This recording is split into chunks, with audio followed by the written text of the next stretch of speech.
불타오르네.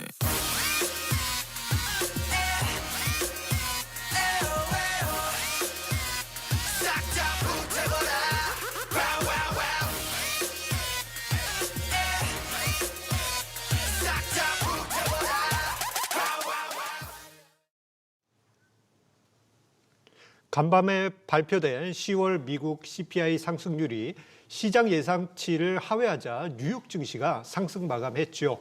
자, 이 덕분에 오늘 우리나라 증시도 오름세로 출발했고 2차 전지 관련주 또한 테슬라와 미국 증시에 힘입어 기분 좋은 상승세를 보였습니다.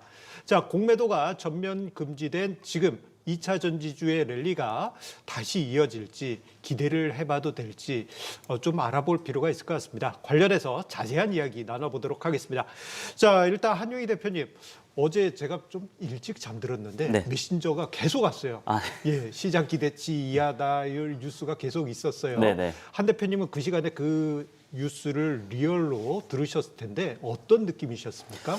일단 10시 반에 발표를 했었습니다. 근데 이게 이어지면서 CPI가 예상치보다 다 하락을 했었습니다. 그래서 그때 당시에 제가 딱 봤을 때 나스닥 선물지수 보니까 원래 지금은 서머타임이 해제가 됐으니까 11시 반에 개장이 되니까 10시 반에 이제 선물 증시가 열려 있는데 선물 증시가 거의 1% 가까이 급등을 했었고 국채 금리 10년물은 그냥 수직 낙하했었고 그다음에 달러도 그렇고 그다음에 원달러 환율도 조금 안정되는 모습들이 있었는데 그래서 미국 증시가 간밤에 좋았죠. 굉장히 좋았는데 우리나라 증시도 이에 훈풍에 입어서 좀 오늘 국내 증시도 굉장히 좀 좋았다라고 말씀을 드리겠고 그다음에 여기서 좀 자세하게 살펴보면은 근원 쪽에서는 일단 숙박비, 중고차, 통신료, 항공료가 이제 하락을 했는데 주거비 쪽에서 이제 좀 의미 있는 성과들이 나왔거든요. 왜냐하면 0.3% 정도 상승을 했다라고 하는 거는 그동안 상승폭에 비해서는 굉장히 좀 낮았다. 그러면은 쉘터가 가장 큰 문제였는데 이게 잡히면은 앞으로는 더 허락할 가능성이 있지 않나라는 거죠. 그래서 여기에 대해서는 이제 금리 인상은 끝났구나라는 훈풍이 있었습니다. 예, 이렇듯 물가 지표가 둔화 조짐이 확인되면서 12월 FOMC 회의에서 연준의 금리 인상이 사실상 끝났다라는 이야기 조금 전에 이제 한용희 대표도 했고요. 그리고 시장 금리도 급락하고 있는 분위기예요. 자, 김도현 대표님은 어떻게 보셨습니까? 네, 어제 10월 미국 CPI 지수가 시장 예상치를 밑돌았는데 이게 2021년 9월 이래로 2년 내 최저치를 기록한 수치입니다.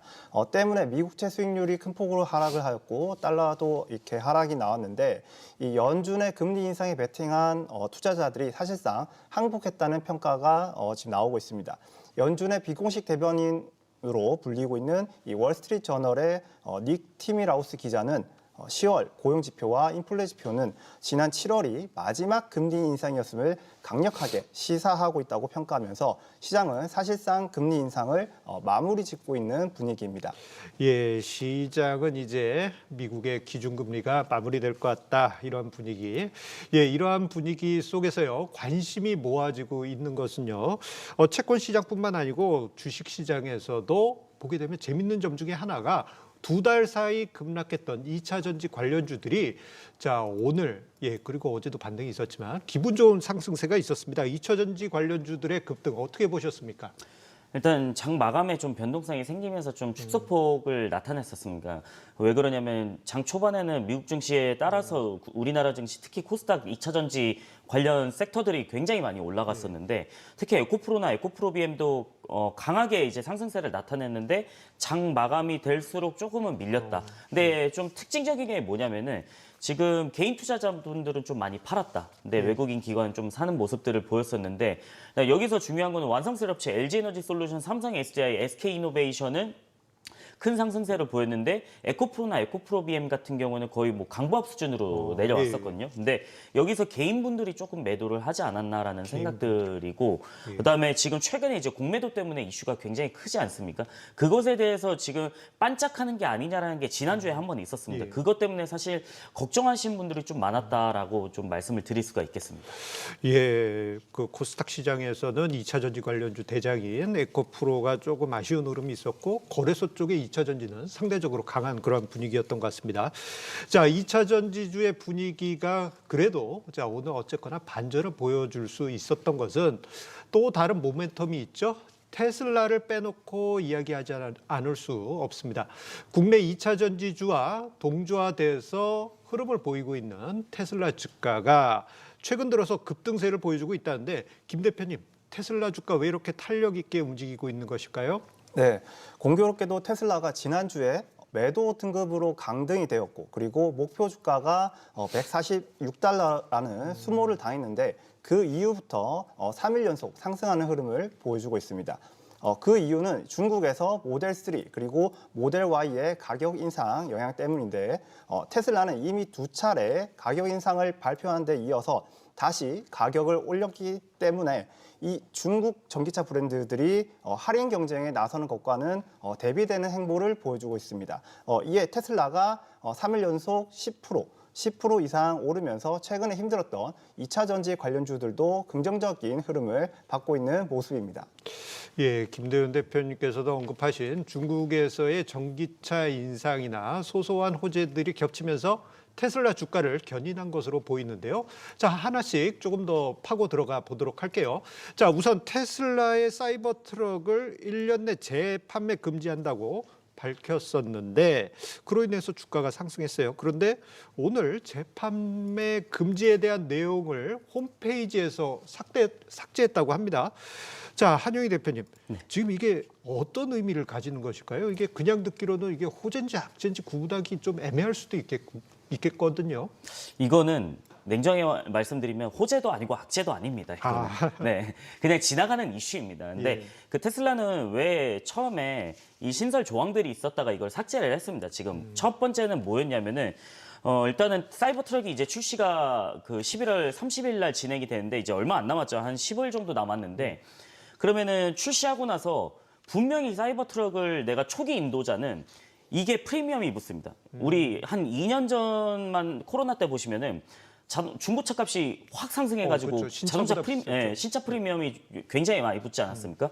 그래서 자동차 프리미엄이 붙어가지고 그때 당시에 인기 차종은 뭐 신차보다 더 비싼 가격을 주고 사야 되는 경험들이 있었는데 그거랑 비슷하다라고 보시면 됩니다. 왜냐면은 지금 예약 판매 대수가 거의 150만 대를 넘어갔는데 초기 인도 물량은 이제 양산 체제가 너무 적다 보니까 처음에는 이게 사고 싶은 사람들이 프리미엄을 붙여서라도 사겠죠. 그다음에 디자인이 특이하다 보니까. 그래서 테슬라가 이거를 야 이거는 소비자 정책상 너네가 이득을 보지 마라. 왜냐하면 그러면 실제 구매자들한테 피해가 간다라고 해서 이걸 달았었는데 이걸 또 삭제를 했습니다. 근데 이거는 사실 저는 판매량과는 전혀 뭐 관계가 없다라고 생각을 하고 있고요. 그렇기 때문에 이게 원래 모델 3 초창기 모델 때도 있었던 히스토리입니다. 원래. 하나의 그 마케팅 방법일 수도 있겠네요. 저는 마케팅 방법이라고 생각은 안 하고 일단 뭐 테슬라가 정책이 너무 변동이 큽니다. 그런 부분들 때문이지 않나라고 생각을 하고 있고요. 그다음에 저는 주가 상승이 왔었던 이유, 그 크게 상승했었던 이유 중에 하나가 뭐냐면 골드만삭스에서 리포트가 나왔는데 이게 FSD가 결국에는 지금 매출보다는 지금 1빌리언에서 3빌리언 정도인데 이게 50에서 100빌리언 정도로 성장을 한다. 그러면은 지금보다는 거의 100배 성장하는 거거든요. 그것 때문에 하나가 있었고 그다음에 인도 시장에서는 이제 관세를 원래 100%에서 70% 정도인데 원래 4만 달러 이상은 100%고 이하는 한 70% 정도 되는데 이거를 관세를 한 15% 정도 더 하락을 하겠다라는 내용들이 있었습니다. 원래 인도는 지금 배짱이 너무 세요. 우리가 최고니까 너네는 다 우리 밑으로 들어와야 돼라는 건데 테슬라한테는 조금 순해진 양이거든요. 그런 것들 때문이었다라고 보시면 좋을 것 같습니다. 예, 여러 가지 어떻게 보면 호재성 재료들이 테슬라에 겹친 것 같습니다. 자, 여기에 또 하나 더 생각해 볼 게 있습니다. 바로 일론 머스크가 옛 트위터죠. X에 올린 답글인데요. 자, 지금 화면상에 나가고 있습니다만 한 사용자가 언제 고객이 완전 자율주행 소프트웨어 버전 12를 처음으로 시도할 수 있을지 알 수 있냐라고 질문을 하자 일론 머스크는 2주 후라고 답을 했다고 합니다. 자, 이에 FSD 버전 12에 대한 테슬라 추종자들의 기대감이 한층 높아진 것 같은데요. 자, 김 대표님 이러한 부분 시장에 아주 흥미로운 이슈인 것 같아요. 네, 죄송합니다. FSD 버전 12는 기존의 FSD와는 차원이 다른 이 게임 체인저로 기대를 모으고 있습니다. 그 이유가 무엇이냐면 이전 버전은 이 개발자들이 일일이 프로그래밍을 하면서 운전 방법을 가르쳤다면 신규 버전은 AI가 운전 영상을 보고 스스로 운전을 학습하고 있는 것이기 때문입니다. 즉 프로그래밍이 되어 있지 않더라도 AI가 사람처럼 스스로 판단을 해서 운전을 할 수 있는 것이죠. 실제로 머스크는 지난 8월 달에 FSD 버전 12를 이용한 주행 동영상을 공개를 했는데 영상에서는 당시 머스크가 45분 정도 주행을 하는 동안 딱 한 번만 운전대를 잡는 모습을 보여주었습니다. 예, 빨리 저 세상이 보급이 됐으면 좋을 텐데 정말 신기한 것 같습니다. 자, 테슬라가 주가 반등을 할 수 있었던 여러 가지 이유들 지금 살펴보고 있는데요. 테슬라에 대한 정확한 분석과 전망 전략은 카카오톡 채널에서 백발백중 수요일을 검색하시면 만나보실 수 있겠습니다. 자, 계속 이슈 이어가도록 하겠는데요. 자, 실적 쇼크에 흘러내렸던 테슬라 주가가 자, 앞서 언급드린 대로 다시 한번 뛰고 있고 그리고 소비자 물가 지수 또한 둔화되는 흐름이 보이면서 미국 증시에 훈풍이 불었죠. 시장에서는 2차 전지주에 대한 기대감이 커지고 있는 상황인데요. 자, 2차 전지주에 대한 기대 오래 갈 수 있을지 이게 또 우리에게 중요한 변수 아니겠습니까? 시장 일각에서는 우려감이 분명 있는 것도 사실이에요. 자, 한 대표님께서는 2차 전지주 어떻게 보고 계실까요? 저는 장기적인 성장성을 보고 투자해야지 이게 단기적으로 보면은 좀 마음이 급해질 수밖에 없다라는 생각이 좀 듭니다. 왜 그러냐면 일단 지금 당장은 주가 상승을 기대하기는 조금 힘든 부분들도 있습니다. 뭐냐면은 수급 상황이 완전 바뀌지 않는 이상은. 근데 왜 그러냐면 그 리튬 가격을 보시면은 그래도 양극재 판가를 조금 추정을 할 수가 있거든요. 이게 상관관계가 1대1은 아니더라도 뭐 0.7, 0.8 정도는 되겠죠. 그래도. 근데 리튬 가격이 아직까지 반등은 하고 있지 않습니다. 그러면 지금 우리가 4분기를 좀 추정을 해야 되는데 4분기 실적 역시도 판가에 대한 부분들이 아직 발목을 잡고 있기 때문에 여전히 조금 불확실성은 있다. 하지만은 저는 장기적인 성장성을 볼 때 2차 전지 관련주들은 지금 주가보다 더 상승할 가능성은 높다라고 생각을 합니다. 왜 그러냐면 일단은 제가 가져온 자료를 한번 띄워주시면은 2023년 3분기에 글로벌 EV 채택률이 11.8%입니다. 근데 지금 먹을 룸이 100%라고 하면은 절반만 가더라도 40%가 남았습니다. 40%가 남았는데 결국에는 이게 시간 문제거든요. 왜냐하면 배터리 가격은 시간이 가면 갈수록 떨어집니다. 지금 아직 전기차 사시는 분들은 아시겠지만 고려 대상이거나 하신 분들은 아시겠지만 전기차 가격이 비쌉니다. 왜 비싸냐? 배터리 가격 때문입니다. 근데 이게 계속 떨어진다라고 하면은 인프라가 깔리고 떨어진다라고 하면 나는 전기차를 살 거야라는 수요자들이 많이 나타나게 되거든요. 그럼 채택률은 저는 더 늘어날 거라고 생각을 하고 있고 지금 실제로 2019년 3분기 대비해서 지금 4년이 지난 거죠. 2023년 3분기면. 근데 배수로 따지면 7배가 늘어났습니다. 채택률이. 그러면은 시장이 더 커질 수 있는 가능성이 있기 때문에 저는 단기적으로 보시지 말고 장기적으로 보셨으면 좋겠다라고 말씀드리겠고 그다음에 그 에코프로나 에코프로 BM 같은 경우에 2차 전지 양극재는 판가가 굉장히 중요합니다. 이 판가에 대해서 제가 월별로 추정치를 매 월마다 이제 파악을 하는데 이 부분에 대해서 제가 실적하고 연관이 되다 보니까 카카오 채널에서 한번 말씀을 드리도록 하겠습니다. 예, 한용희 대표의 2차 전지 관련한 종목들의 의견은 좀 긴 관점에서 긍정적으로 생각하자. 아직 그 전기차의 성장이 많이 남았다라는 부분을 이야기해 주셨어요. 자, 그런데요, 김도현 대표님께서는 2차 전지 관련 섹터에 대해서 어떻게 생각하실까요? 그 한 대표님과 비슷한 생각이십니까? 아니면은 조금 다른 생각이실까요? 네, 저도 한 대표님 말씀하신 거에 공감하면서 비슷하게 좀 생각하는 부분이 있습니다.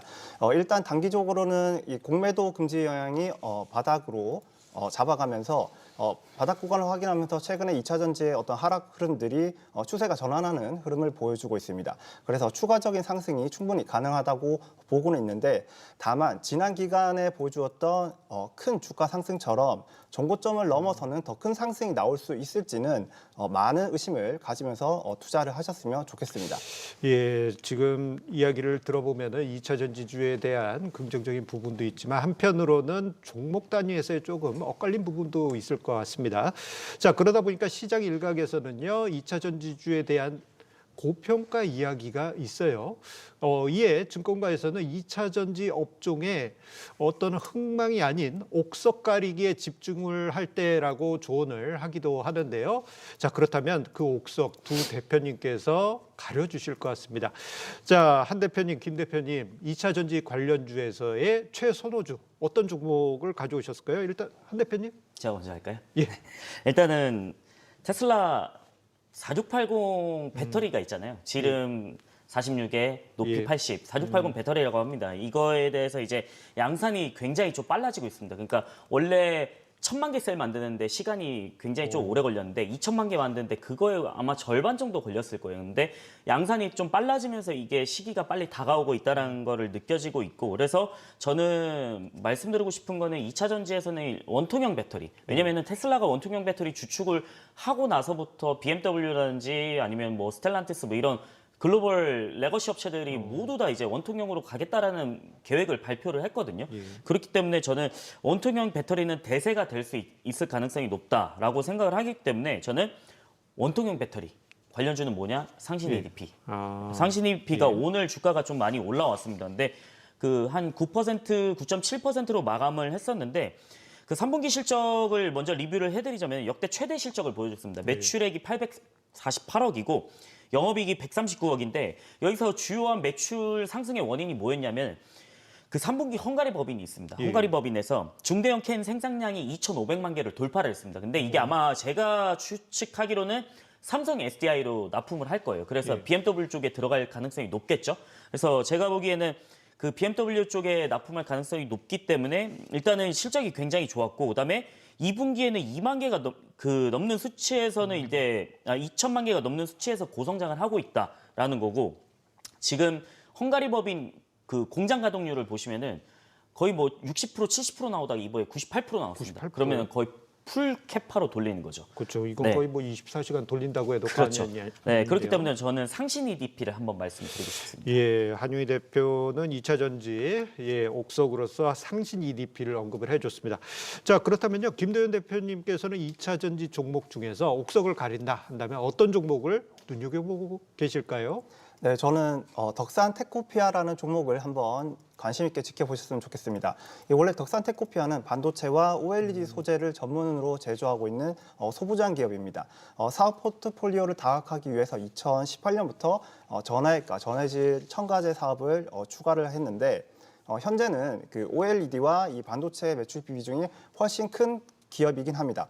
하지만 이 전해액과 전해액, 첨가제 등의 어떤 2차 전지 비중이 점차적으로 확대가 되면서 기존 사업 가치에 추가적으로 2차 전지의 밸류까지 추가된다면 좋은 성과를 보여줄 것으로 생각이 됩니다. 그리고 더 강조드리고 싶은 것은 이 전고체 배터리 연구 개발 업체인 세븐킹 에너지를 인수하면서 이 전고체 배터리 사업 부분에도 진출해 있다는 점이 여러분들에게 강조를 드리고 싶은 부분입니다. 예, 2차 전지의 옥석 종목으로 한유희 대표의 상신 EDP 그리고 김도현 대표의 덕산 테코피아까지 들어봤습니다. 두 분의 전략 참고하시기 바라겠고요.